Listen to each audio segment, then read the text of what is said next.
তা যদি একটু সুস্থ থাকতে চান তাহলে ফজরের নামাজ পড়ে 1 ঘন্টা হাঁটবেন, আর আলু খাবেন না, রসগোল্লা বড় বড় এগুলো খাবেন না, চিনি খাবেন না, ভাত কম খাবেন, রুটি খাওয়ার চেষ্টা করবেন। এই পরামর্শগুলো দিয়েছে। আর আমাকে বলছে যে আপনি এক কাজ করুন, 10 টাকা পাতা একটা ওষুধ দিচ্ছে আমি, 1 মাসে 3 পাতা খাবেন, প্রতিদিন একটা করে 30টা আছে, দেখবেন আপনি মিষ্টি খাবেন না, আলু খাবেন না, আর ফজরের নামাজ পড়ে একটু হাঁটবেন, আল্লাহ চাইলে আপনার সুগার নরমাল হয়ে যাবে। কি বললাম বুঝলেন? তোমার নরমাল হয়ে যাবে। তা আমি ওষুধ নিয়ে বাড়ি চলে এসেছি, ভাই একটু চুপ করে, পরিবেশ নষ্ট করিয়েন না, আপনার জন্য পরিবেশ নষ্ট হচ্ছে। হ্যাঁ, আরে দাঁড়ান, আরে ভাই চুপ করুন, যে কথা বলছিল তা বলছি।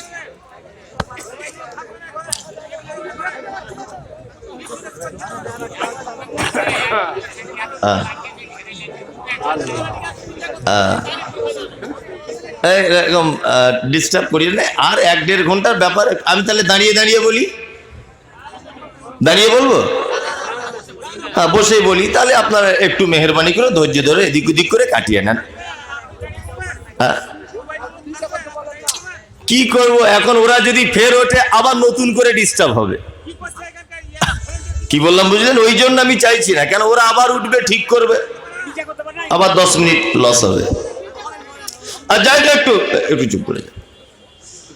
তা আমি ওই ডাক্তারের ওষুধ নিলাম, 30 টাকা আমার কাছ থেকে নিয়েছে, 30টা টাকা। তা বাড়ি এসে ওষুধ রাখলাম, ফজরের নামাজ পড়ে হাঁটা চলা করলাম, আলু খাওয়া বন্ধ করলাম, রসগোল্লা বন্ধ করলাম। তা আমার স্ত্রী 4-5 দিন পরে আমাকে বলছে, আপনি কোন ডাক্তার দেখাচ্ছেন? আমি বললাম, ওই ফটিক ডাক্তার পূর্ব পাড়াতে, ওর কাছে দেখাচ্ছি। তো মেয়ে ছেলে মানুষ বোঝে কম, তো আমাকে বলছে ডাক্তারের ফি কত? আচ্ছা, ফিটি লাইনি, 30 টাকার ওষুধ দিয়েছে, 1 মাস চলবে, আলু খেতে মানা করেছে, রসগোল্লা টোটালি বন্ধ, ফজরের নামাজ পড়ে হাঁটতে বলেছে।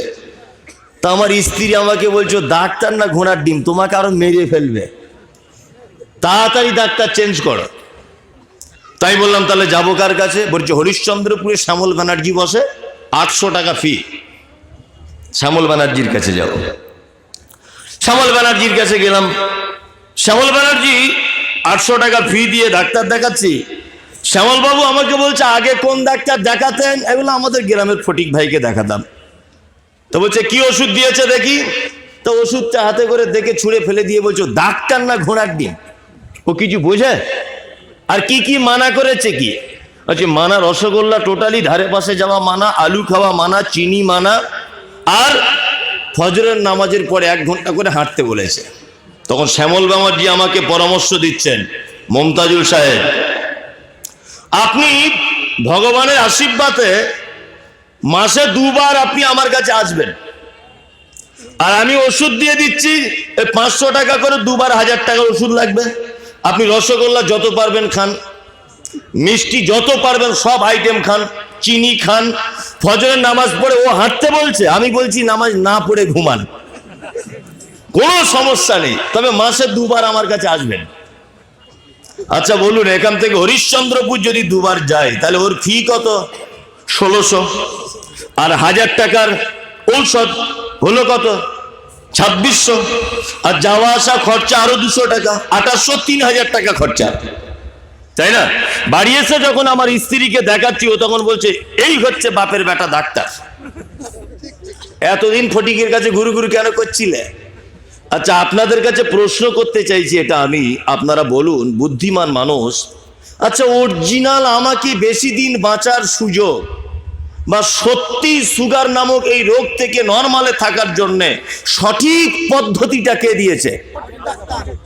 হ্যাঁ, ফটিক ডাক্তার, তাই না?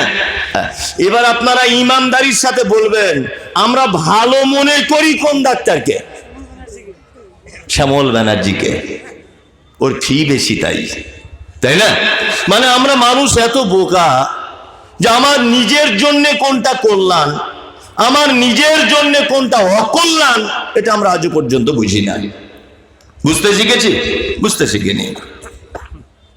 আর জলসা গতানুগতিক ভাবে হয়েই যাচ্ছে, আমিও করছি প্রতিদিন প্রতিদিন প্রতিদিন জলসা করছি। আসলে আমরা হাদিস এবং কোরআনের সঙ্গে বাস্তবতায় মেলাতে পারছি না, ওই জন্য মানুষ মানতে চাইছে না। কি বললাম বুঝলেন? বাস্তব চিত্র দিয়ে মানুষকে যতক্ষণ না পর্যন্ত আপনি বোঝাতে না পারবেন, ততক্ষণ পর্যন্ত মানুষ কিন্তু বুঝতে চাইবে না। আমি পবিত্র আল কোরআনের বেশ কয়েকটি আয়াত আপনাদের সামনে তুলে ধরেছি, আর বাস্তব কিছু চিত্র আপনাদের সামনে তুলে ধরে আমি বক্তব্য ইনশাআল্লাহ শেষ করব, আপনারা যদি ধৈর্য ধরেন তবেই। আচ্ছা, রাত 2-3টে যাই হোক, আচ্ছা, পবিত্র আল কোরআন ছাড়া এই সমাজ বা আমি আপনি পরিবর্তন হওয়া বা করা সম্ভব? সম্ভব? সম্ভব নয়। আল্লাহ সুবহানাহু ওয়া তাআলার ভাষা কি? আল্লাহ বলছেন, নাহনু নাকুসসু আলাইকা আহসানাল কসাস বিমা আওহাইনা ইলাইকা হাযাল কোরআন। পৃথিবীতে যত গদ্য পদ্য উপন্যাস কবিতা আবৃত্তি যা কিছু আছে, সমস্ত কিছুর থেকে সর্বশ্রেষ্ঠ গল্প, সর্বশ্রেষ্ঠ কথা হচ্ছে আমার ওহীর কথা, অর্থাৎ আল কোরআনের কথা। তাহলে এই শ্রেষ্ঠ কথা দিয়ে আমি আপনাদের সামনে 2-4টা কথা বলবো, মানবো ইনশাআল্লাহ? ইনশাআল্লাহ, ইনশাআল্লাহ। আমি আজকে আমার বক্তব্যের বিষয় যে আমাকে আর আপনাকে আল্লাহ কেন পৃথিবীতে পাঠিয়েছে, এটা আমার বক্তব্যের বিষয়। কেন আমাদের দরকার পৃথিবীতে পাঠানোর, এই ব্যাপারটা নিয়ে আলোচনা করব। তার আগে সমাজ সংশোধনীয় ভাবে আমি একটা ঘটনা আপনাদের সামনে উল্লেখ করছি, বাস্তব চিত্র। আমরা আলেম ওলামারা শুধুমাত্র মুহাম্মদ সাল্লাল্লাহু আলাইহি ওয়াসাল্লামের 23 বছরের জীবনীটা আলোচনা করি, অর্থাৎ নবী হবার পর থেকে মৃত্যুর আগ পর্যন্ত আলোচনা করি, করি না? করি। আর হযরত মুহাম্মদ সাল্লাল্লাহু আলাইহি ওয়াসাল্লাম নবী হয়েছিলেন কত বছরে? নবুয়তি পেয়েছিলেন কত বছরে? 40। কিন্তু আমরা আলেম ওলামারা জন্ম থেকে এই 40 বছরের কোন ইতিহাস মানুষকে বলিনি, এবং এতেও যে আমাদের জন্য মারাত্মক কিছু শিক্ষা রয়েছে সেগুলো আমরা আজ পর্যন্ত কেউ আলোচনা করি না, খুব কম। শুধু এই 23 বছরের জীবনটা। আচ্ছা, এই যে 40 বছর একটি লং টাইম, এই টাইমে উম্মতে মুহাম্মাদির জন্য শিক্ষা আছে না নেই? আছে, আছে। মুহাম্মদ সাল্লাল্লাহু আলাইহি ওয়াসাল্লাম যে জামানাটায় জন্মগ্রহণ করেছিলেন তার নাম আইয়ামে জাহেলিয়াত। কি নাম? আইয়ামে জাহেলিয়াত। এই আইয়ামে জাহেলিয়াতে 4টে পাপ হতো, সব থেকে বড় পাপ। 4টি পাপ। এক নম্বরে মানুষ মদ পান করত, 2 মানুষ ব্যভিচার করত, 3 মানুষ সুদ খেত, 4 গোত্রীয় ঝামেলা, এই বংশের লোক ওই বংশের সঙ্গে মারামারি, সামান্য ব্যাপারে নিয়ে চলতো।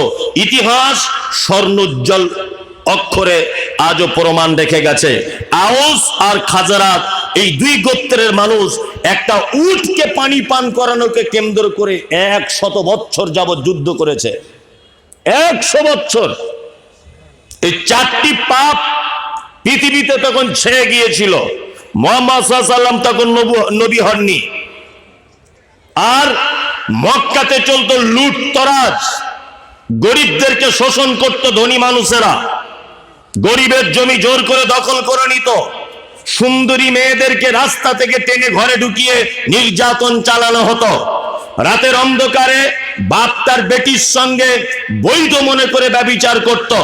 এইরকম এক অন্ধকারে নিমজ্জিত জাতির কাছে এসেছিলেন মুহাম্মদুর রাসূলুল্লাহ সাল্লাল্লাহু আলাইহি ওয়াসাল্লাম। তিনি এসে সর্বপ্রথম ভাবলেন এই জাতিকে কি করে আলোর দিকে আনা যায়, অর্থাৎ এই অন্ধকারের পরিবেশকে কি করে আলোতে নিয়ে আসা যায়। এই চিন্তা ভাবনা করতে করতে একটা সংগঠন তৈরি করেছিলেন। সংগঠনটির নাম হচ্ছে হিলফুল ফুজুল। মনে আছে? হিলফুল ফুজুল। আর এই হিলফুল ফুজুল সংগঠন যুবকদেরকে দিয়ে আল্লাহ নবী সাল্লাল্লাহু আলাইহি ওয়াসাল্লাম কাজ করিয়েছিলেন।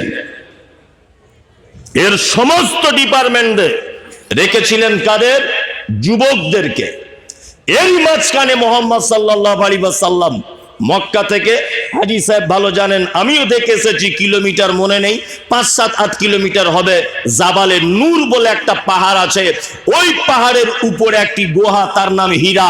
এই হীরা নামক গুহাতে নবীজি আল্লাহর ধ্যানে মগ্ন থাকতেন। হীরা গুহাতে একদিন হঠাৎ করে জিবরিল এলেন। জিবরিল এসে বলছেন, আপনি পড়ুন। মুহাম্মদ সাল্লাল্লাহু আলাইহি ওয়াসাল্লাম বলছেন, আমি পড়তে জানি না। পড়ুন। পড়তে জানি না, পড়ুন।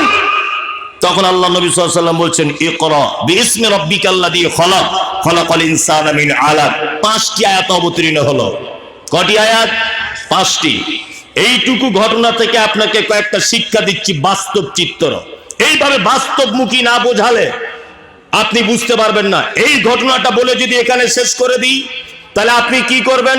সুবহানাল্লাহ, আল্লাহু আকবার, নারে তাকবীর। এতে 10 পয়সা জাতির কল্যাণ নেই। এর থেকে শিক্ষা গ্রহণ করতে হবে। কি শিক্ষা? 1, অন্ধকারে নিমজ্জিত জাতিকে মুহাম্মদ সাল্লাল্লাহু আলাইহি ওয়াসাল্লাম আলোর দিকে আনতে চেয়েছিলেন। একটা সংগঠন করেছিলেন, সংগঠনের নাম ছিল হিলফুল ফুজুর। সেই সংগঠনের দায়িত্ব দেওয়া হয়েছিল কাদের? কথা বলুন, যুবকদের, তাই না? মুহাম্মদ সাল্লাল্লাহু আলাইহি ওয়াসাল্লাম লেখাপড়া জানতেন, আক্ষরিক জ্ঞান ছিল? ছিল না। আল্লাহ গারে হীরাতে ডেকে নিয়ে নবীকে বলছেন, নবী আপনি একজন নিরক্ষর লোক, আপনি চাইছেন সমাজের অন্যায়কে হটিয়ে দেওয়ার চেষ্টা চালাচ্ছেন।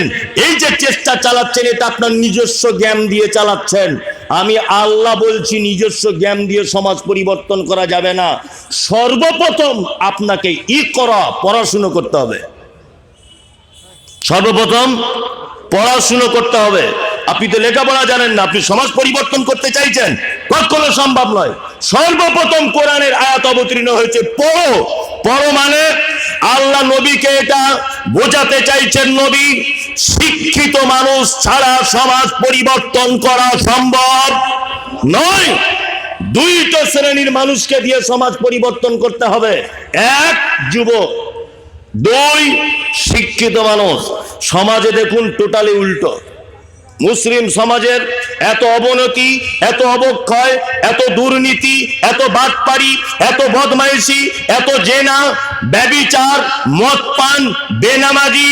তার মূল কারণ একটা, যুবকদেরকে দায়িত্ব দেওয়া হয়নি। তাই যদি বলছেন কেন, তাহলে বুড়ো মানুষেরা করতে পারবে না? না, একদম না।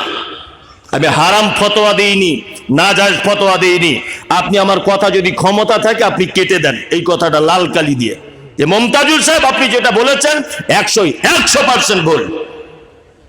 1, রাজ্য সরকার, কেন্দ্র সরকারের একটা রুলস হচ্ছে, একজন সরকারি যদি চাকরিজীবী হয় 60 বছর বয়সে তাকে চাকরি থেকে বসিয়ে দেওয়া হয়। হয় না? হয়। স্কুল মাস্টার 60 বছর বয়স হয়েছে, বাড়ি চলে যাও, প্রয়োজনে তোমাকে অর্ধেক বেতন দেবো, বসে বসে খাও, বাড়িতে পোতা পুতিনদেরকে নিয়ে আনন্দ ফুর্তি করো, কিন্তু তুমি স্কুলে আর আসতে পাবে না। কারণ উপর মহলের বুদ্ধিজীবী মঞ্চ বুঝতে পেরেছে 60 বছর বয়স হয়েছে মানে ওর বুদ্ধি কমে গেছে। কি বললাম বুঝলেন? 60 বছর বয়স হয়েছে মানে ওর বুদ্ধি বাড়বে না কমবে? কমবে। ওর দৃষ্টি শক্তি কমবে, ওর ক্ষমতা কমবে, ওর দাপট কমবে, ওর ভাষায় তোতলা তোতলা ভাব থাকবে, এনার্জি লস। এই জন্য উপর মহল বুঝতে পেরেছে ওকে বাড়ি পাঠিয়ে দে, ওর দ্বারা তার স্কুল চলবে না। ও বাড়িতে বসে অর্ধেক বেতন দে, তবুও ভালো, কিন্তু ওকে আর স্কুলে এসে ছাত্রছাত্রীদের সর্বনাশ করতে দিস না। এটা করে কি করে না? আমরা মুসলিম সমাজ কত বড় বোকা। ওই লোকগুলোকে ডেকে এনে বলছে, এক কাজ করো, তুমি মসজিদের সেক্রেটারি হও, তুমি ঈদগার সভাপতি হও, তুমি ওই জলসার অমুক হও, তুমি মাদ্রাসা তমুক হও। কি বললাম বুঝলেন না? ও তো নিজেই চোখে কম দেখে, এত বড় খাতালি হিসেব করবে কি করে? হ্যাঁ, ওই জন্য আপনার কাছে বিনীত অনুরোধ, সারা পশ্চিম বাংলার মাদ্রাসাগুলি, সারা পশ্চিম বাংলা নয় সারা ভারতবর্ষের মাদ্রাসা, মসজিদ, ধর্মীয় কাজ, সমাজ যদি পরিবর্তন করতে চান, অবশ্যই যুবকদেরকে দায়িত্বর পদে দেন, বয়স্ক লোকদের বসিয়ে রাখুন সম্মানের জায়গায়। কি বললাম বুঝলেন? আরে এরা তো সেই যুবক যারা পরের জমি দখল করে রাতের বেলাতে জোর করে ক্লাব তৈরি করতে পারে। যারা পরের জমি দখল করে ক্লাব তৈরি করতে পারে তারাই পারে এই অন্ধকার সমাজকে আলো দেখাতে। তাদেরই ক্ষমতার পক্ষে সম্ভব। এটা সম্ভব নয়। অস্ট্রেলিয়া ভারত খেলা চলছে, ম্যাচ হচ্ছে, দুই বন্ধু বেট করেছে, কেউ বলছে অমুক জিতবে, কেউ বলছে তমুক জিতবে। 500 টাকার পোল্ট্রির মুরগি রান্না করে খাওয়া, রাত 2টোতে খেলা শেষ, 2:30টার সময় পোল্ট্রির মুরগির দোকানদারের বাড়িতে গিয়ে বলছে ওঠ, মুরগি দিতে হবে 2টো। বলছে গ্যাস কোথায় পাবি? বলছে গ্যাস ওভেন ভাড়া দেয় ওই গ্রামের শামসুল, ওর বাড়ি চল। রাত 2টোর সময়তে যারা পোল্ট্রির মুরগির দোকান খুলে পোল্ট্রি কিনে এনে গ্যাস ওভেন ভাড়া করে পিকনিক করে খেতে পারে, এত বড় রিস্ক যারা নিতে পারে, তারা সমাজ পরিবর্তন করতে সম্ভব নয়? সম্ভব। আপনার এইসব ব্যাপারগুলো কবে মাথায় ঢুকবে? মুহাম্মদ সাল্লাল্লাহু আলাইহি ওয়াসাল্লাম এই পদ্ধতি বলেছেন। সমাজ যদি সংস্কার করতে চাও, কোন জাতির কোন কিছু যদি স্কুল কলেজ রাস্তাঘাট যদি তুমি ডেভেলপ করতে চাও, যুবকদেরকে আগে সমাজে আনতে হবে সর্বপ্রথম। এই দেখুন মুহাম্মদ সাল্লাল্লাহু আলাইহি ওয়াসাল্লাম তখনকার দিনেও তো বয়স্ক সাহাবীরা ছিলেন, সাহাবীরা নয়, যদি আল্লাহ রাসূল নবী হননি, বয়স্ক মানুষ ছিলেন কি ছিলেন না? ছিলেন। কিন্তু নবীজি কাদেরকে নিয়ে হিলফুল ফুজুল করেছিলেন? যুবকদেরকে নিয়ে। সব জায়গায় ওদেরকে আগে আনুন, তাছাড়া সমাজে কোনো কাজ হবে না। কি বললাম বুঝলেন? হবে গরুর গাড়ির মতো চলবে, দেখ দেখ দেখ দেখ দেখ দেখ করে চলবে। সব জায়গায় যুবকদের আনুন। যুবকদের যদি আনেন 2টো উপকার হবে। কটা? 2টা। এক, গ্রামে মেলা হয়, গ্রামে মদের আসর জমে, গ্রামে ফুটবল টুর্নামেন্ট হয়, অসভ্য নারীরা এসে ড্যান্স করে। অনেক গ্রামে হয় কি হয় না? হয়। এই যুবকরাই তো ওগুলো করে, না বুড়োরা করে? যুবক করে। তা ওর ভিতরে যদি 5টা যুবক যারা মেন দায়িত্ব পালন করে মেলা, যারা মেন দায়িত্ব পালন করে টুর্নামেন্ট ফুটবলের, এই 5 জনকে মসজিদের দায়িত্ব দিয়ে দেন, দেখবেন ও যখন মসজিদের দায়িত্ব দেওয়া হবে ওকে, ওর দ্বারা তার কোনো খারাপ কাজ হওয়া সম্ভব। ওর বিবেকে বাঁধবে, এই বাবা আমি টুর্নামেন্টে যাব না, আমাকে মসজিদের সেক্রেটারি করে দিয়েছে। ঠিক বলছি না ভুল বলছি? অবশ্যই এদেরকে যুবকদেরকে আগিয়ে আনুন, তাহলে সমাজের কিছু কাজ হবে। নাম্বার 2, অশিক্ষিত মানুষদের দায়িত্ব পদ থেকে হটাতে হবে কাল সকাল বেলাতেই। কি বললাম বুঝলেন? সব শিক্ষিত মানুষদের আনতে হবে দায়িত্বে। কারণ আল্লাহ তাআলা নবীকে বলছেন, ইকরা বিইসমি রাব্বিকাল্লাযী খলাক। নবী, আপনি নিজস্ব জ্ঞান দিয়ে সমাজ পরিবর্তন করতে চাইছেন, সম্ভব নয়। আপনি তো লেখাপড়া জানেন না। কোরআনের সর্বপ্রথম শিক্ষার ব্যাপারে কেন আয়াত অবতীর্ণ হলো? কোনদিন চিন্তা ভাবনা করেছেন আপনি? কোনদিন চিন্তা ভাবনা করেননি। এত কিছু বিষয় থাকতে কেন শিক্ষার ব্যাপারে বলা হলো? মুহাম্মদ সাল্লাল্লাহু আলাইহি ওয়াসাল্লামকে আল্লাহ তাআলা বলতে চাইছেন, নবী, কিছু না জানা থাকলে, শিক্ষিত না হলে সমাজ পরিবর্তন করা যাবে না। সারা ভারতবর্ষের মাটিতে আজকে অরাজকতা। হ্যাঁ, তার কারণ কি? শিক্ষিত মানুষদের আমরা দায়িত্বে পৌঁছাতে পারি নি। এই কারণে শিক্ষামন্ত্রী বলছে 8 পাস। শিক্ষামন্ত্রী, ভালো করে বুঝবেন। তাহলে এই লোকটাকে যদি, আমাদের ভারতবর্ষের অনেক ডিগ্রি আছে, আছে না নেই? মাধ্যমিক আছে, উচ্চ মাধ্যমিক আছে, বিএ আছে, এমএ আছে, ডক্টরেট আছে, আছে না? বিভিন্ন ডিগ্রি আছে। তা বলুন তো, যে নিজে 7 পাস, যে নিজে 8 পাস, ওকে দায়িত্ব দেওয়া হয়েছে একটা বিশাল শিক্ষামন্ত্রী পদ। এ শিক্ষার মান বুঝবে কিছু? বুঝবে? বুঝবে না। টোটাল সমাজ উল্টো পথে চলছে, টোটাল সমাজ। ওই জন্য আপনাদের কাছে বিনীত অনুরোধ, সমাজ এইভাবে জলসা দিয়ে এটা ওটা করে পরিবর্তন করতে চাইছেন, অবশ্য ঠিকই আছে, কিন্তু এইভাবে সম্ভব নয়। 2টো জিনিসের কদর বাড়াতে হবে। 1, যুবকদের সব কাজে আনতে হবে, বারবার বলছি। 2, শিক্ষার ব্যাপারটা খুব ভালো করে দেখতে হবে, খুব ভালো করে। কি বললাম বুঝলেন? ইনশাআল্লাহ আমরা এই ছোট্ট ঘটনা থেকে একটা শিক্ষা গ্রহণ করবো, ইনশাআল্লাহ, ইনশাআল্লাহ, ইনশাআল্লাহ। যদি বলছে আপনি যা বক্তব্য দিচ্ছেন এখনই মাদ্রাসা মসজিদের কমিটিরা ঝামেলা লেগে যাবে, হ্যাঁ, আপনার এই বক্তব্যতে ঝামেলা লাগার কিছু নেই। এখানে বড় বড় সাহেবরা আছে, আমার কথাটা কেটে দিক, যে আপনি যেটা বললেন ভুল বললেন, তাহলে আমি আমার কথা আবার ফেরত নেব, কোনো সমস্যা নেই। হ্যাঁ, আপনার সঙ্গে আমার কোনো দুশ্মনী নেই। আচ্ছা, আপনাকে আমি চিনি না, আপনি আমাকে সোশ্যাল মিডিয়াতে চেনেন, তা আপনার বিরুদ্ধে কেন বলতে যাব? মানে আমি এই হক কথাগুলো তুলে ধরি আর আমি হই বিতর্কিত লোক। ঘটনা কিছু নয়, এগুলো হক কথা। এতক্ষণ যা কথা বলেছি বাস্তব না অবাস্তব বলুন? সব বাস্তব। চলুন এবার আমার মূল বিষয়ের দিকে আসি। আল্লাহ তাআলা আমাদেরকে পৃথিবীতে কেন পাঠালেন? আল্লাহ তাআলা পবিত্র আল কোরআনে বলছেন, প্রত্যেকটা আলাদা আলাদা পয়েন্ট, অনেক রকম বিষয় আপনাদেরকে শোনাবো। 1, আর প্রত্যেকটা ক্লিয়ার করার চেষ্টা করব। আল্লাহ তাআলা বলছেন যে পৃথিবীতে মানুষকে এই কারণে তৈরি করলাম, অমা খলাকতুল জিন্না ওয়াল ইনসা ইল্লা লিয়াবুদুন। মানুষ আর জিন জাতিকে পৃথিবীতে তৈরি করলাম শুধুমাত্র আমার ইবাদত, আমার বন্দেগী, আমার উপাসনা, আমার গোলামি করার জন্যে। আচ্ছা, এবার আপনাদেরকে কয়েকটা জিনিস আমি জানতে চাইছি, আমার দিকে ফিরে একটু চটপট উত্তরটা দেন তো। আচ্ছা, সারা পৃথিবীতে মানুষ বেশি না অন্য প্রাণী বেশি? বলুন তো। অন্য প্রাণী বেশি, তাই না? তার একটা প্রমাণ আছে। আপনার বাড়িতে 5 জন বাস করেন, দেখবেন যদি কোথাও আখের বা খাজুরের গুড় পড়ে যায়, দেখবেন 4000 পিপিলিকা ঘুরছে, তাই না? তার মানে বোঝা যাচ্ছে যে সারা পৃথিবীতে যদি সমীক্ষা চালানো যায় তাহলে মানুষই কম, অন্যান্য প্রাণীগুলো বেশি। এবার আর একটা জিনিস আপনার কাছে জানতে চাইছি, আচ্ছা বলুন তো, মানুষ আর জিন ছাড়া অন্যান্য সব প্রাণীরা আল্লাহর ইবাদত, উপাসনা, বন্দেগী করে কি করে না? করে। প্রমাণ আল্লাহ বলছেন, লিল্লাহি মা ফিস সামাওয়াতি ওয়া মা ইউসাব্বিহু লিল্লাহি মা ফিস সামাওয়াতি ওয়া মা ফিল আরদ। পৃথিবীতে জলে স্থলে পাহাড় পর্বত যেখানে যেভাবে যারা যে স্থানে আছে, আল্লাহ তাআলা বলছেন তারা সবাই আমার তাসবিহ বর্ণনা করে। করে না? মুরগি তার ভাষাতে করে, গরু তার ভাষাতে করে, ছাগল তার পদ্ধতিতে করে, হাঁস তার পদ্ধতিতে করে, মুরগি তার পদ্ধতিতে করে, সবাই করে কি করে না? করে। এবার আপনাদের কাছে আমার আর একটা প্রশ্ন, তাহলে গরু, ছাগল, হাঁস, মুরগি, মাছ, পানির তলায় যত প্রাণী, মানে পদার্থ, জড় পদার্থ, সবাই আল্লাহর প্রশংসা, আল্লাহর ইবাদত করে, করে না? করে। তা ফেরেশতারা করে, সবাই করে।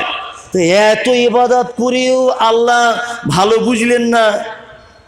আমাদের মতো এই খুনি, ডাকাত, চিটিংবাজ, পরের জমি দখল করে নেওয়া, গুণের জমি ফাঁকি দেওয়া, এই রকম শ্রেণীর লোকগুলোকেও পৃথিবীতে পাঠানোর পরে আল্লাহ বলছে তোমাদের ইবাদত করার জন্য পাঠিয়েছি। কোনোদিন ভেবেছেন এটা? কোনোদিন ভাবেননি, কোনোদিন আপনি ভাবেনি। আসলে আমাদের ব্যাপার হচ্ছে এই যে আমাদেরকে শুধু ইবাদতের জন্যই পাঠানো হয়েছে, এ কথা 100% ঠিক, একদম 100% ঠিক, কাটার কোনো জায়গা নেই। আমাদের এখানে দুটি জিনিস বুঝে নিতে হবে।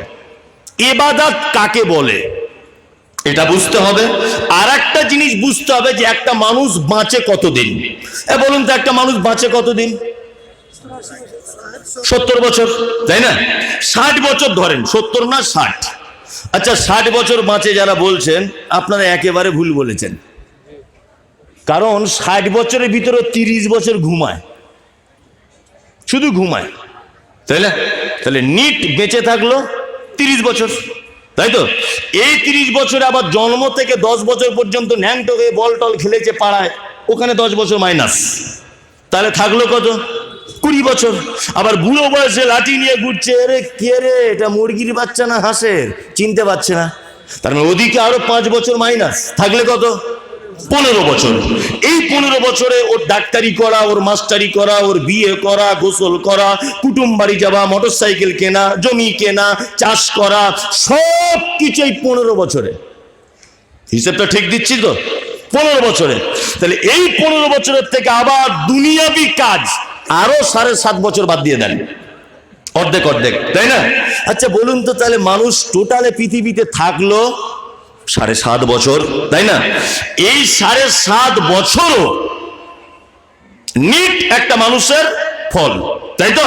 তাহলে আল্লাহ যে বলছে তোকে বানিয়েছি ইবাদত করার জন্যে, তাহলে আমাদের জীবনের 52 বছর কেটে গেল, ইবাদত হয়েছে? ইবাদত হয়েছে? হয়নি। 7.5 বছর থাকলো, তাই না? তাহলে এই 7.5 বছরে ইবাদত হচ্ছে বলে মনে হয়? হচ্ছে? হচ্ছে না। তাহলে আমাদের উপরে আযাব আসবে না, বাবরি মসজিদ ভাঙবে না, এনআরসি করবে না, তা কার উপরে করবে? কার উপরে হবে? কিছু খারাপ কিছু করেনি তো, সব ঠিক, একদম খারাপ কিছু করেনি। ভালো করে বুঝবেন, সারা পৃথিবীর প্রতিটা দায়িত্বশীল তার অধীনস্থে থাকা মানুষেরা যদি তার কথা মতো না চলে, তাহলে কিন্তু তার চাকরি আর টেকে না। ঠিক আছে? আমি তালবাংলুয়া মাদ্রাসার সভাপতি, আর উনি হচ্ছেন হেড মাওলানা। এই যে ভাই সাহেব বসে আছেন, উনি হেড মাওলানা। তা উনি সপ্তাহে 4 দিন ছুটি ওনার, কিন্তু আমি বলছি 4 দিনের বেশি ছুটি করা যাবে না। উনি 12 দিন ছুটি করছে, মানে আমার কথার অবাধ্য হচ্ছে। মাদ্রাসার মেন লোক আমি। আচ্ছা বলুন তো, তাহলে ওর চাকরি আর থাকবে না যাবে? হ্যাঁ যাবে, তাই না?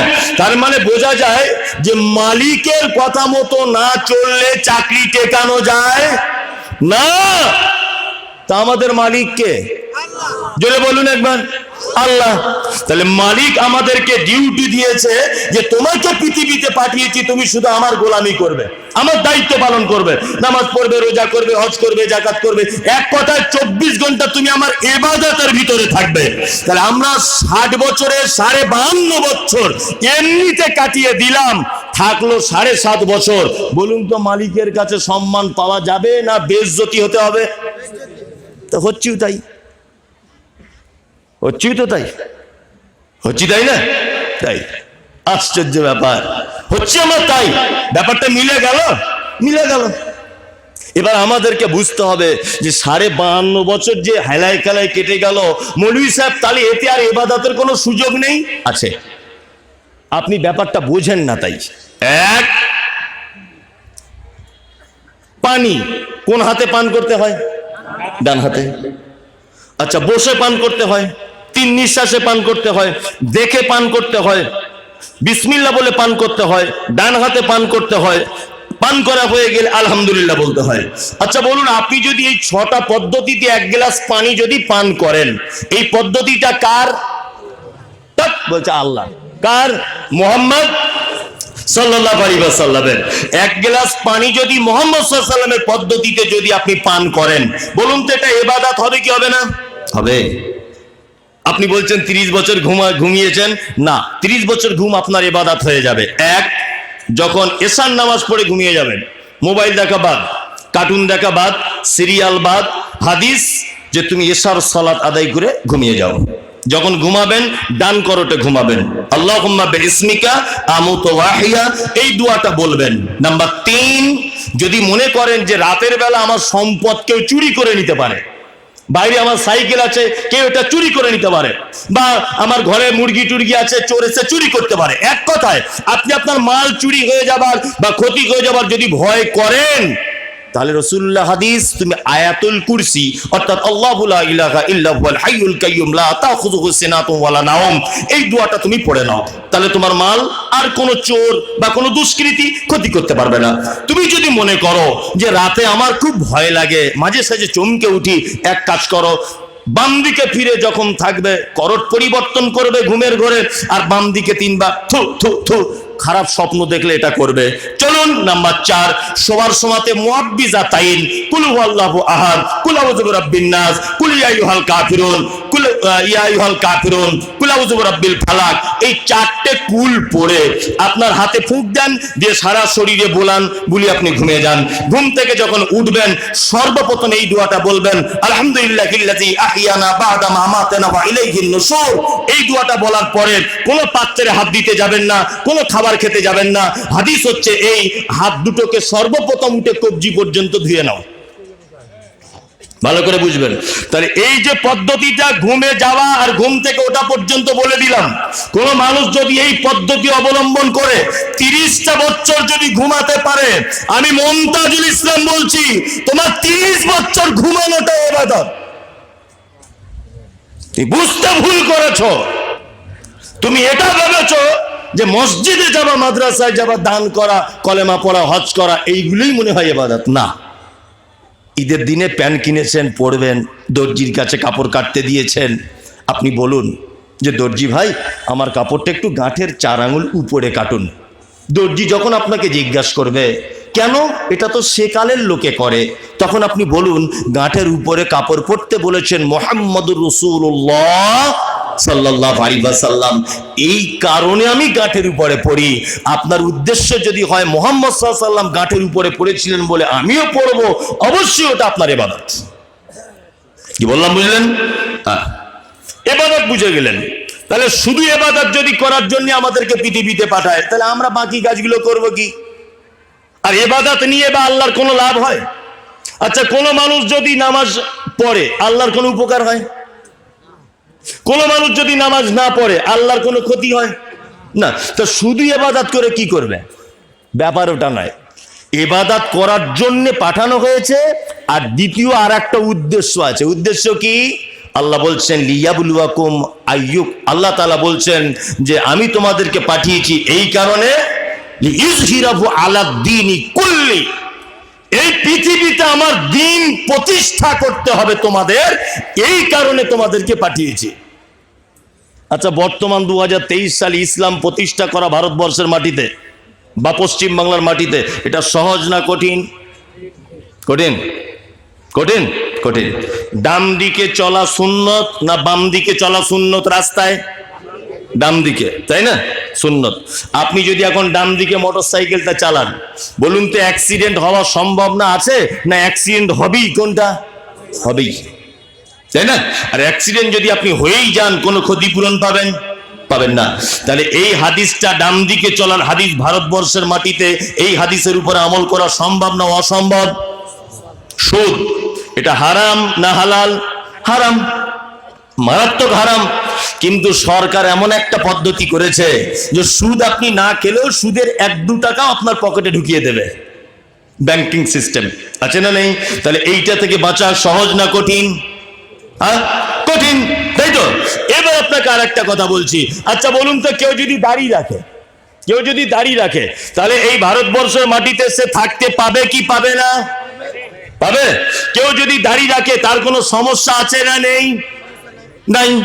তাহলে আমি বলতে চাইছি, ডান দিকে রাস্তা দিয়ে চলার হাদিসটা যদি মানতে কষ্ট হয়, আমি এক হিন্দুস্তানে বসবাস করি বা ভারতবর্ষে বসবাস করি, তাই না? তাহলে দাড়ি রাখলে তো সমস্যা নেই, অন্তত এইটা তো প্রতিষ্ঠা করা যাবে। যাবে কি যাবে না? এইটা প্রতিষ্ঠা করি আমরা সবাই মিলে, এটাও যাবে না। মৌলী সাহেব দাড়ি রাখলে কুটকুট কুটকুট করে, চুলকায় খুব, আর রাখতে অসুবিধা হয়। তারপর আমার বউ আবার একটু আপত্তি করে, বলে না তোমার কি দিব্যা ভারতী বউ যে তার কথা শুনে তোমার দাড়ি কেটে দিতে হবে। বাংলাদেশে আপনার মোহাম্মদ ইউসুফ না কি বলছে, পাকিস্তানের না কোথাকার একটা প্লেয়ার আছে বড় বড় দাড়ি, কোথাকার প্লেয়ার? ওয়েস্ট ইন্ডিজের প্লেয়ার, সাউথ আফ্রিকার, বড় বড় দাড়ি আছে না? প্লেনে করে দেখছিলাম সোশ্যাল মিডিয়াতে যে সাউথ আফ্রিকার একজন প্লেয়ার প্লেনে করে তার বউ পাশে বসে আছে, এত বড় বড় দাড়ি। হ্যাঁ, যখন মাঠে খেলছে মানুষ তার জন্য পাগল, সারা পৃথিবীতে তাকে লোক চেনে। যেটা সাউথ আফ্রিকার একজন প্লেয়ার, এত দামি লোক, তার দাড়ি রাখতে লজ্জা করে না, তার বইয়ের লজ্জা করে না, আর তোমাকে হরিশ্চন্দ্রপুরের থানার কেউ চিনে না, শুধু তাল বাংলার কটা লোক তোমায় চেনে, তাতেই তোমার এত লজ্জা। এই আপনাকে একটা কথা বলছি, শুনে রেখে দেন। এই পৃথিবীতে যত ইবাদত আছে, যত সুন্নত আছে, মানুষ মরে যাবার পরে তার দেখে, তার সাথে, তার সঙ্গে কোনো সুন্নত ফুটে ওঠে না। একটি মাত্র সুন্নত তার কবর পর্যন্ত যায়, তার নাম দাড়ি, তাই না? নাকি কেউ মারা গেলে দাড়ি চেঁচে দেয় না? অন্তত ফেরেশতারা প্রথম দাড়িটা দেখে বুঝতে পারবে না আমাদের দলেরই লোক। আর যদি চাঁচা মাল দেখে, ওই যে মুগুর রেডি কর, কারণ ও তো হিসাবের যা হবে হবে, বাহ্যিক দৃষ্টিতে তো বোঝা যায়। হ্যাঁ, বোঝা যায় না? বোঝা যায়। তার মানে তোমার বাহ্যিকটাও ভালো নেই। তাহলে দাড়ির সুন্নত এটা কি বর্তমান বাজারে রাখা কঠিন না সহজ? সহজ। হ্যাঁ, ডান হাতে পানি পান, বসে পানি পান, এটা সহজ না কঠিন? সহজ, তাই না? কিন্তু আমরা এগুলো ইসলাম প্রতিষ্ঠার ব্যাপারে করি না। চলুন, আরো একটা দায়িত্ব আল্লাহ তাআলা আমাদের দিয়েছেন, এবং পৃথিবীতে পাঠানোর উদ্দেশ্য কি? আল্লাহ বলছেন, আল্লাযী খালাকাল মাউতা ওয়াল হায়াতা লিয়াবলুয়াকুম আইয়ুকুম আহসানু আমালা। আল্লাহ তাআলা বলেছেন, পৃথিবীতে তোমাদেরকে পাঠানো হয়েছে, আর হায়াত আর মাউতকে আমি আল্লাহ সৃষ্টি করেছি এই কারণে, লিয়াবলুয়াকুম আইয়ুকুম আহসানু আমালা, পরীক্ষা করব তোমাদের ভিতরে উত্তম আমল কে করে। তার মানে পৃথিবীতে আমাদের পাঠানো হয়েছে তার আর একটা কারণ, উত্তম আমল করার জন্য। তার মানে বোঝা যায় আমলে ভেজাল আছে। ভেজাল আছে না? কোন কোম্পানি যখন তার মালে লেখে 100% খাঁটি, তখন বুঝে নিতে হবে অন্য মালে ভেজাল ধরা পড়েছে, তাই না? আল্লাহ বলছে আমলে সালেহ, অর্থাৎ নেক আমল করো, ভালো আমল করো। তার মানে আমলের ভিতরে ভেজাল আছে না নাই? আছে। আর আমলের ভেজাল কি বলবো, আমাদের ভিতরেই ভেজাল। ভেজাল নাই? বক্তা নিয়ে এসেছে, বলছে নকল নূর মোহাম্মদ, বক্তা অমুক সাহেব নকল বদরুদ্দোজা নাদবি, বক্তা অমুক সাহেব নকল জার্জিস আনসারি, বক্তা অমুক সাহেব চতুর্বেদী, বক্তা অমুক সাহেব দিলওয়ার হোসেন সাইদি কণ্ঠী, নকল বক্তা। আরে বক্তাই যদি নকল হয় ও ভালো কথা বলবে কি করে? বক্তাই তো নকল। কি বললাম বুঝলেন না? এগুলো আপনারা বোঝেন না কেন? বলছে ওরে বাবা দ্বিতীয় জার্জিস আনসারি, এই বোকা কোথাকারে, ও তো নিজেই নকল ধরে নেন। তাহলে ও যদি নিজে নকল হয় তাহলে ও আর সঠিক কথা বলতে পারবে? পারবে না। আল্লাহ তাআলা বলছেন তোমাদেরকে পৃথিবীতে পাঠিয়েছি উত্তম কাজ করার জন্য, যে তোমাদের ভিতরে কে উত্তম উত্তম কাজ করে। আমি কয়েকটা উত্তম কাজ আপনাদেরকে বা ধারাবাহিকভাবে বলতে থাকবো, ইনশাল্লাহ আমরা মেনে নেব। ইনশাল্লাহ সবাই আজ থেকে আমল করবে, ইনশাল্লাহ বলুন। ইনশাল্লাহ। এখন ইনশাল্লাহ বলার মিথ্যা কথা বলার সমান হয়েছে বর্তমান বাজারে। এরকম প্রত্যেক জলসাতে ইনশাল্লাহ বলেন, বলুন, একটাও মানেন না। আমি আপনি কেউ, আমিও যে সাধু বাবা তা নয়, আমিও মানি না, আপনিও মানেন না। মানে আমাদের টোটাল সিস্টেমটাই উল্টে গেছে। আল্লাহ সুবহানাহু ওয়া তাআলা কয়েকটা ভালো কাজের ভিতরে 4-5টা ভালো কাজের কথা উল্লেখ করছেন। হাদিস আর কোরআন দিয়ে একটা একটা করে বলি। এক, আল্লাহ তাআলা সূরা আল ইমরান 144 নম্বর আয়াতে বলছেন, ইউমিনুনা বিল্লাহ ওয়াল ইয়াউমিল আখির ওয়া ইয়ামুরুনা বিল মারুফ ওয়া ইয়ানহাউনা আনিল মুনকার ওয়া ইউসারিউনা ফিল খায়রাত উলাইকা মিনাস সালিহিন। তোমরা পৃথিবীতে সলেহ, নেককার, আল্লাহওয়ালা হতে চাও, তোমরা 4টে কাজ করো। 5টা কাজ। কটা কাজ? 5টা। ইউমিনুনা বিল্লাহ, আল্লাহর প্রতি ঈমান রাখো। বিশ্বাস কার উপরে? আল্লাহর উপরে। ভালো মন্দ যা হবে কার উপরে বিশ্বাস? কোন বাবা, কোন ফকির চলবে? একদম নয়, এদের থেকে দূরে থাকবে। পাক্কা চিটার। কি বললাম বুঝলেন? পাক্কা চিটার, এদের থেকে দূরে থাকবেন। ওয়াল ইয়াউমিল আখির, কিয়ামতকে ভয় করুন, কিয়ামতের প্রতি বিশ্বাস রাখুন। কিয়ামতের প্রতি বিশ্বাস আছে? আছে তো? আল্লাহু আকবার, আল্লাহু আকবার। কিয়ামত যে কত কঠিন, এটা যদি আপনাকে বলা হয় আপনি অবাক হয়ে যাবেন। অবাক। এই দিনটার জন্য একটু ভয় করুন, আল্লাহ ভীতি মনের ভিতরে ঢোকান। কেমন দিনটা হবে? আপনারা দেখেছেন কিছুদিন আগে তুরস্কের মাটিতে একটা ভূমিকম্প হয়েছিল, হয়নি?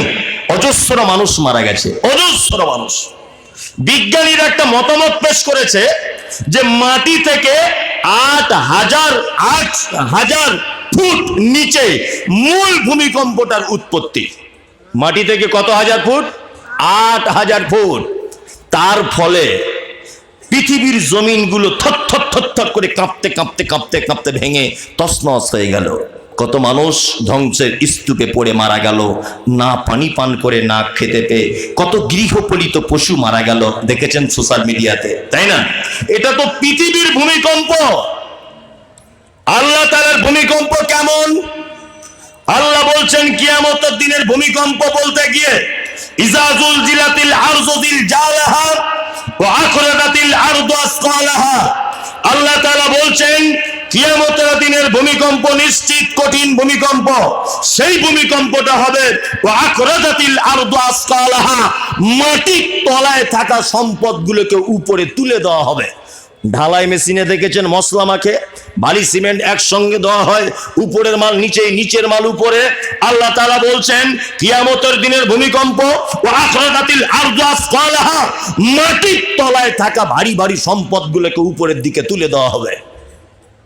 এর নাম কিয়ামতের দিন। কিয়ামতের দিন কেমন?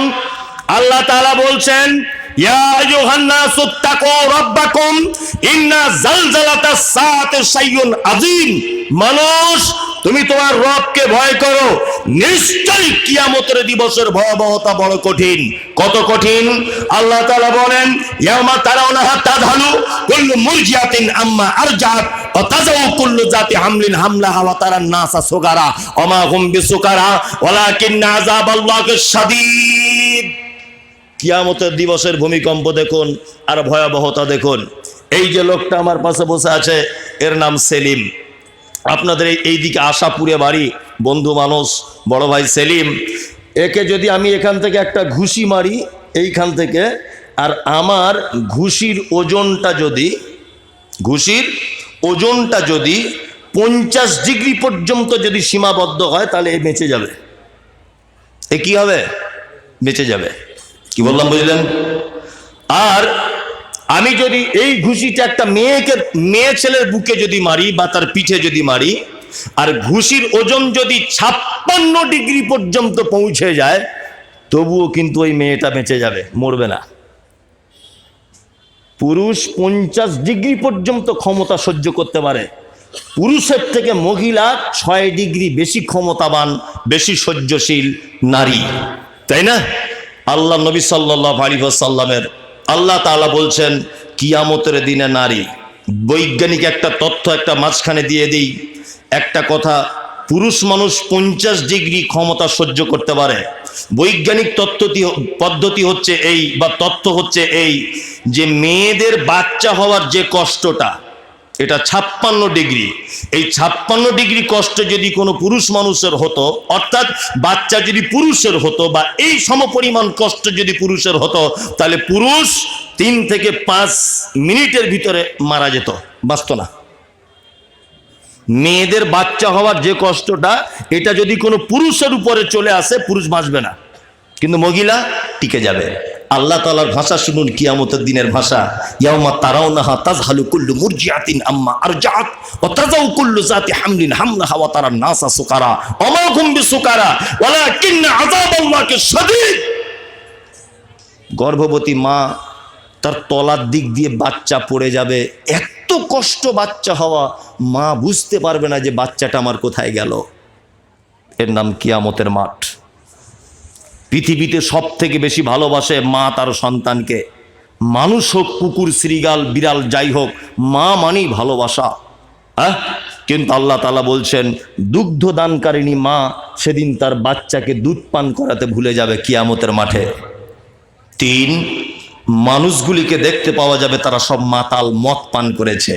আল্লাহ তাআলা বলছেন অমা হুম বিসুকারা, একজনও মদ পান করেনি, ওয়ালাকিন্না আযাবাল্লাহি শাদীদ, শুধু আমার আযাবের ভয়ে তারা মাতালের মতো করে ঘুরছে। এর নাম কিয়ামতের মাঠ। এই মাঠটা একবার ভয় রাখবো ইনশাআল্লাহ, মনের ভিতরে ভয় রাখবো। আমরা এটা আহলে হাদিস গ্রাম নাকি? আহলে হাদিস গ্রাম।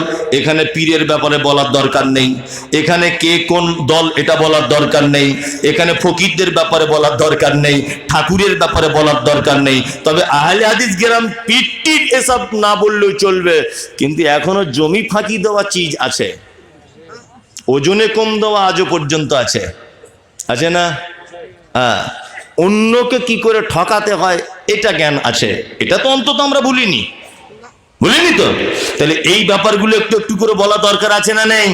আচ্ছা আচ্ছা, একটু সময় নেন, আমি সব বলছি, সময় নেন শুধু, তারপর দেখুন আমি কোন জায়গায় নিয়ে যাচ্ছি ঠেলে ঠেলে।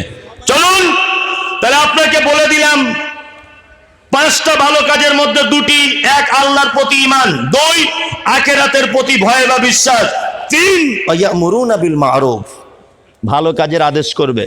ভালো কাজের কি করবে? আদেশ করবে। আচ্ছা, আপনারা খুব লাভ বেশি এরকম ব্যবসা সবাই করতে চায় কি চায় না? আমি আপনি সবাই চাই, চাই না? চাই। সব থেকে বেশি মানুষ ব্যবসা করে কোন ব্যবসায় বলুন তো? যাতে পুঁজি লাগে না অথচ লাভ পাওয়া যায়, এই ব্যবসা সবাই বেশি চায়, চাই না? চাই।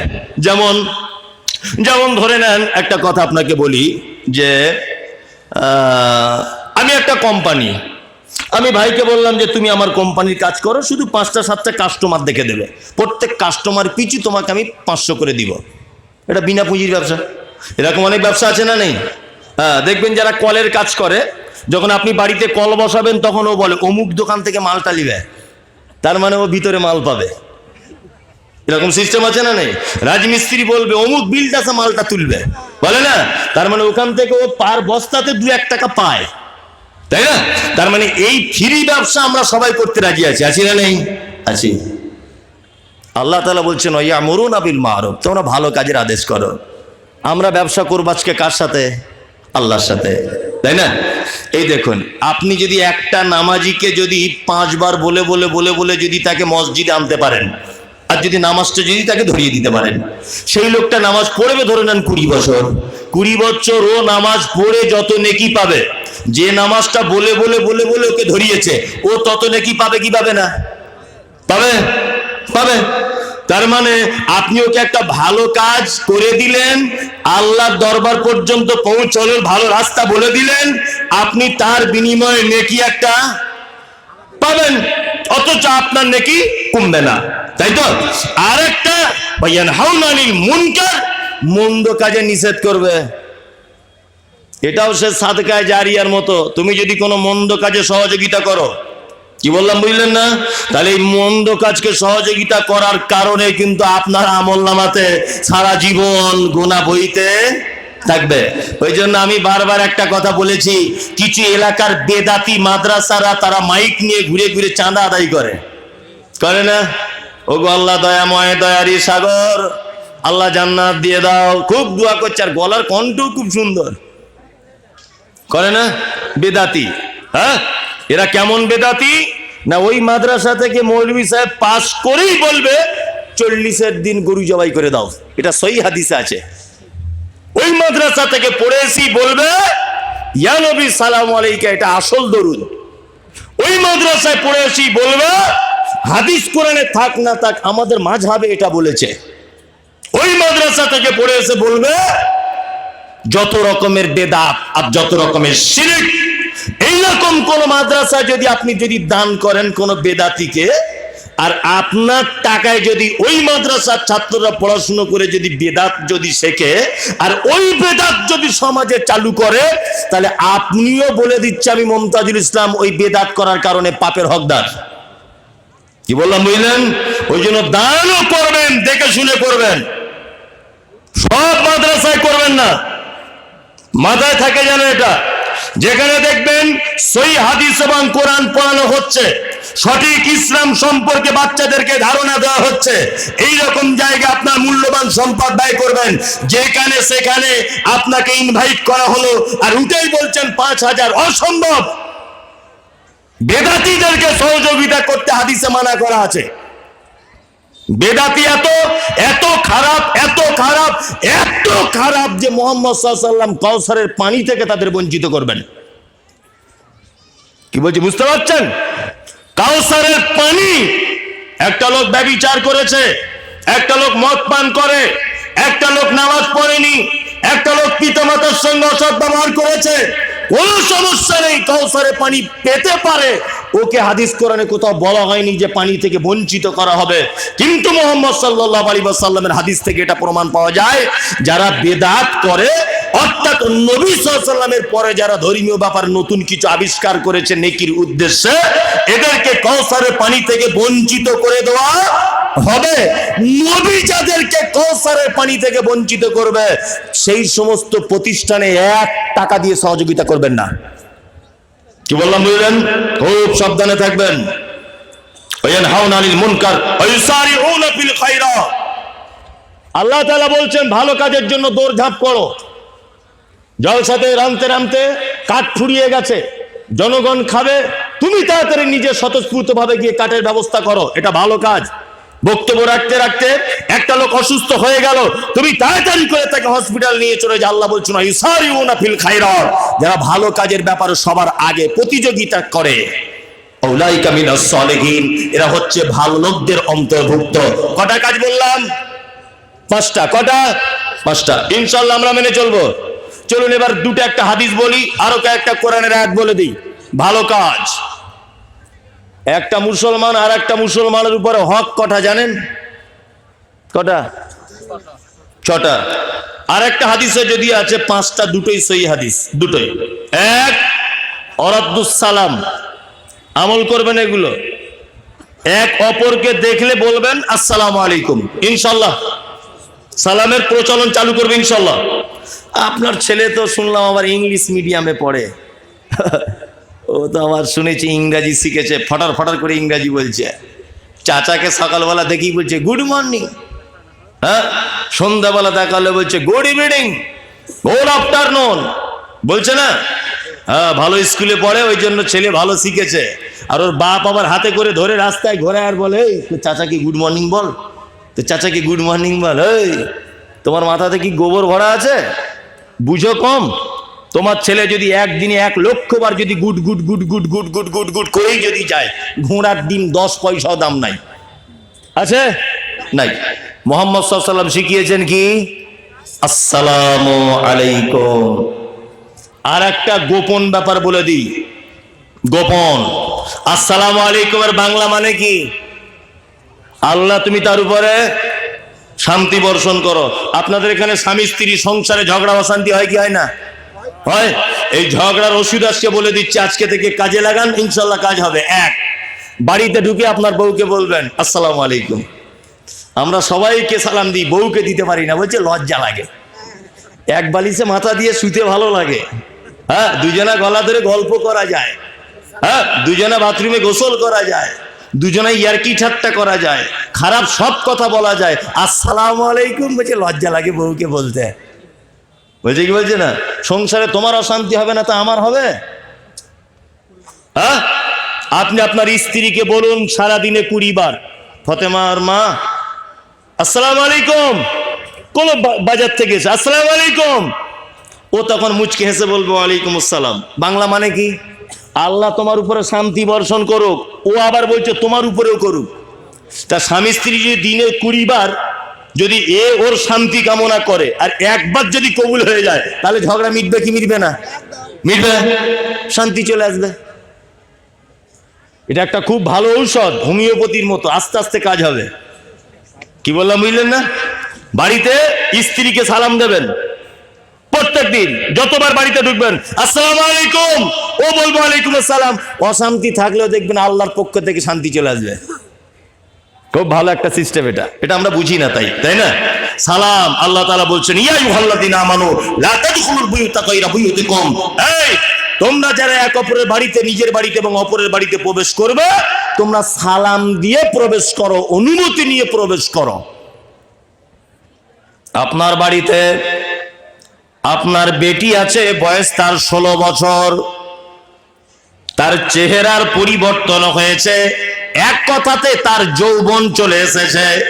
আর তার স্বামী স্ত্রী দুজনে আপনারা থাকেন আর আপনার বেটি থাকে।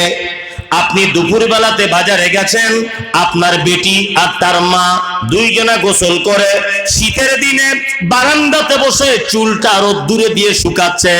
আব্বা বাড়ি নাই, পুরুষ মানুষ কেউ নাই, এই কারণে গায়ে ওড়না নাই, জামাটা ভালো নাই, কোনো একটা পায়জামা পরে আর কোনো একটা কাপড় পরে রোদ্দুরে বসে আছে। থাকে কি থাকে না? থাকে। আর তুমি মাথা মোটা পুরুষ মানুষ, তুমি যদি হঠাৎ করে দরজা খুলে তোমার বাড়িতে যদি তুমি ঢুকে যাও, তাহলে তোমার 16 বছরের বেটি যার বুকে ওড়না নাই, সে তোমাকে দেখে লজ্জায় জিভ কাটবে কি কাটবে না? কাটবে।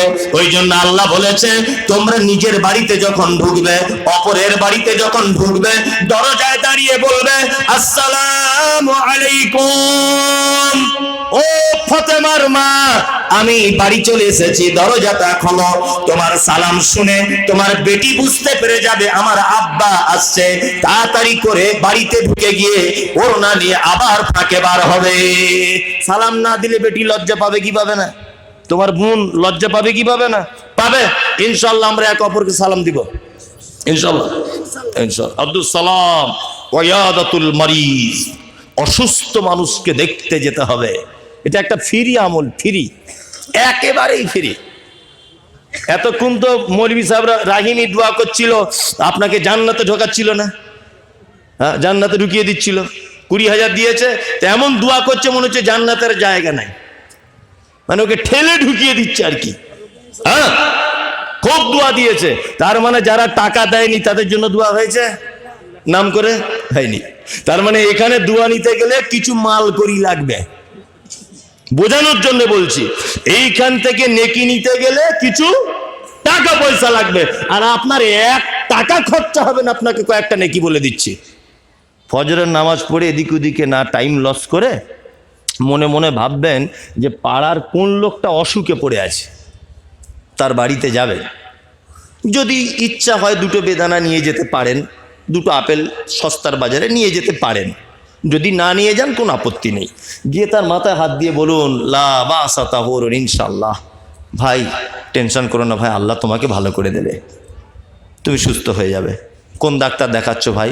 না ফটিক বাবুকে দেখাচ্ছি। না ওকে দেখিও না, তুমি মালদাতে ওই রহিম বলে একটা ডাক্তার আছে, মুসলিম ডাক্তার, ওকে দেখাও। এই দুটো একটা পরামর্শ দিয়ে আসবেন, আর একটু তার গায়ে হাতে বুলিয়ে একটু দোয়া করবেন তার জন্যে। মুহাম্মদ সাল্লাল্লাহু আলাইহি ওয়াসাল্লাম বলেছেন, কেউ যদি ফজরের পরে যায় তাহলে সূর্য ডোবা পর্যন্ত আসমানের ফেরেশতারা যে দেখতে গেছে তার জন্যে কল্যাণ কামনা করে, আর বলে যে আল্লাহ যে দেখতে গেছে তাকে আগে কল্যাণ দাও, তারপরে অসুস্থ মানুষের দাও। লস হলো না লাভ হলো? মেলাইলাম, ওই যে মেলাইলাম, তাই না? আর কেউ যদি সন্ধ্যাবেলা যায় সকাল হওয়া পর্যন্ত, আমরা যাই, দেখতে যাই, যাই না কেন যাই, যাই গ্রামের মোড়ল হলে যাই, ধনী মানুষ হলে যাই, তাই না? টাকা বেশি বিশাল, ওই লোকটা অসুস্থ, গ্রামের পঞ্চায়েত প্রধান অসুস্থ, সবাই দেখতে যাচ্ছে না? একটা গরিব মানুষ রিক্সা চালিয়ে খায়, 3 মাস বিছানায় পড়ে আছে, কেউ ওর দেখতে যায় না, কেউ যায় না। এটা একটা বড় আমল, খুব বড় আমল। আবার কিছু কিছু লোক আছে এরকম কথা বলে, ও অসুখে পড়বে না তা কে পড়বে? জীবনে ভালো কাজ কিছু করেছে? হ্যাঁ, আল্লাহ দুনিয়াতেই দেখাচ্ছে হয়েছে, সারা ঠিক হয়েছে বলে। কি বলেন অনেক লোক? 3 মাস 4 মাস বিছানা পড়ে আছে, তার কিছু লোক বলছে কেমন বুঝছিস মামু, হ্যাঁ ঠিক হয়েছে বলে। কি বলে না? হেই পাগল, এরকম বলতে হয় না। যার পরীক্ষা যত কঠিন তার ফলাফল তত উত্তম। কি বললাম বুঝলেন? একটা লোক 5 বছর বিছানায় পড়ে আছে মানে ভাববেন না ও মারাত্মক কোনো পাপ করেছিল, এটা নয়। ওর কঠিন পরীক্ষা হচ্ছে মানে ফল ওর খুব উঁচু। আপনার থেকে বড় জান্নাত ওর জন্য অপেক্ষা করছে। কি বললাম বুঝলেন? কোনো মানুষ বিছানায় পড়ে আছে মানে তাকে আপনি বলছেন ও মনে হয় কোনো গোপনে পাপ করেছিল, না, ওর ওটা পরীক্ষা চলছে। আর ওই লোকটা যদি একটু শুধু ধৈর্য ধরতে পারে যে আল্লাহ তুমি আমার বিছানায় ফেলে রেখে দিয়েছো, আমার কোনো আপত্তি নেই, শুধু যেন 2 রাকাত নামাজটা পড়তে পারি, এতটুকু ক্ষমতা তুমি আমায় দাও। কোনো রকমভাবে যদি লোকটা একটু ধৈর্য ধরে, তার জন্য বড় জান্নাত অপেক্ষা করছে, খুব বড় জান্নাত। কি বললাম বুঝলেন? অসুস্থ মানুষকে দেখতে যাবেন, অবশ্যই যাবেন। নাম্বার 3, ওয়া ইত্তিবাউজ জানায়েজ। কেউ মারা গেলে জানাজার সালাত আদায় করতে যাবেন। ইনশাআল্লাহ যাব, ইনশাআল্লাহ। ওয়া ইজাবাতুদ দাওয়াত, কার কেউ দাওয়াত দিলে গ্রহণ করব ইনশাআল্লাহ, ইনশাআল্লাহ। দাওয়াত তো ব্যাপার আছে, এখানে যেতেই হবে, একটা ব্যাপার থাকে, তাই না? দাওয়াতের ব্যাপার, এখন দিশি মুরগা গরুর গোস্তের ব্যাপার আছে, এ তো যেতেই হবে। এই ভুল করে আবার যেন সব জায়গাতে চলে যেতে যায় না, তাহলে আবার বিপদ হয়ে যাবে, খুব বিপদ। আপনাদের এখানে শবে বরাত করে? শবে বরাত? হ্যাঁ, পাশের গ্রামে কোনো জায়গায় করে, পাশের গ্রামেও করে না? করে। অনেক মানুষ আছে খেতে যায়, বলছে করা যায় না, খাওয়া যায়। অনেক মানুষ বলে এটা, তাই না? বলে। আল্লাহু আকবার। কত দাওয়াত বাড়ি যে আছে আমাদের জন্য নিষিদ্ধ, সেগুলো আমরা আজও পর্যন্ত দেখিনি। দেখতে গেছি? দেখিনি। আপনাকে এমন একটা বাড়িতে আহ্বান করা হলো, যে বাড়িতে গিয়ে দেখছেন বাদ্যযন্ত্র বাজছে, গান বাজছে, ঢোল বাজছে, এটা ওটা, মেয়েরা ড্যান্স করছে, বিয়ের অনুষ্ঠানে, আপনি সেই বাড়িতে যেতে পাবেন না। আপনাদের কেন হয়? বিয়ে শাদী হলে অনুষ্ঠান এরকম হয়। খুব ভালো কাজই করেন আলহামদুলিল্লাহ, তাই না? হ্যাঁ, খুব ভালো কাজ করেন। গান টান বাজান, বাজাবেন, পুরাতন দিনের নতুন দিনের বাজান, অসুবিধা নেই। আপনি যদি এখানে FM চালান তো ওইখানে কি FM চালিয়ে দিবে, এমন চিরাই কলে ফেলবে আপনাকে, বুঝতে পেরে যাবেন গান কার নাম।